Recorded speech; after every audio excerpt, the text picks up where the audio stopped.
Hi, in algebra, sometimes you're going to be asked to find the y-intercept. And the reason why I think this gets pretty challenging for a lot of students is because it's not really clearly explained that you can be given a graph, an equation, or a table. And when you're asked to find the y-intercept, you have to have different strategies in order to glean that information. So I highly recommend you take out a piece of paper and you write this information down, because if you don't have it in your notes as a reference point, you might get stuck along the way. So it's just a really good idea to have clear notes with this kind of breakdown.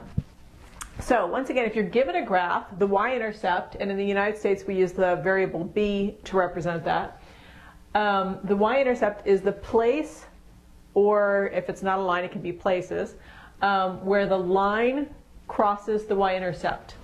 So in this case here, the line crosses the y-axis at 1, 2.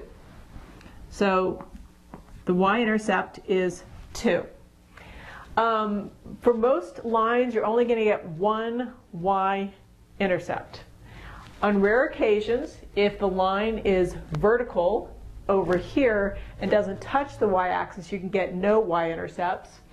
And the other special case would be if the line is on the y-axis, and in that case you would have an infinite number of y-intercepts. Now the second thing is you might be given an equation and be asked to find the y-intercept.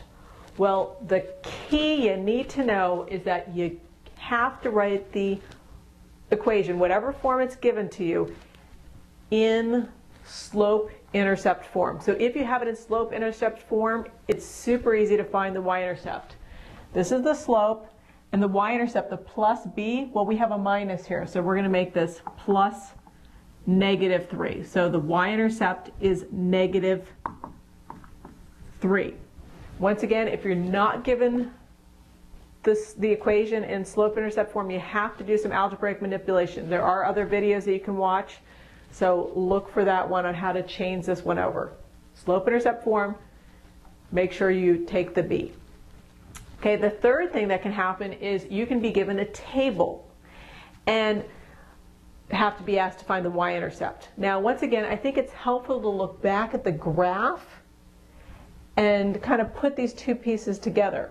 So let's look at this point that's the y-intercept. Well, what is the value of that point?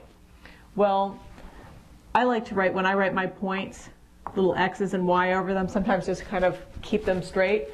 Well, in the x direction, we didn't travel anywhere. We have 0. And in the y direction, we went up 1, 2. So the y-intercept is 0, 2, or we'll just say the y-intercept is 2. Now the key is that whenever x is 0, that's going to be a y-intercept. So if you look at the table, which of these values is the y-intercept? Well, we can see here x is 0. So this points to, this points to, there's a little pun there, unintentionally, this points to the y-intercept. So the y-intercept is the point 0, -3, or we might just say in short term that the y-intercept is -3. So once again, when asked to find the y-intercept, you need to be careful that first ask yourself, what am I given? Am I given a graph, an equation, or a table? And then from there, if I'm given a graph, where does it cross the y-axis? That's your point. If you're given an equation, make sure it's a slope-intercept form, and then get the b. And if it's a table, look to see if there's a 0 value. If there's not, you're going to have to do a little bit more manipulation, but that's going to be for another video. So good luck and enjoy.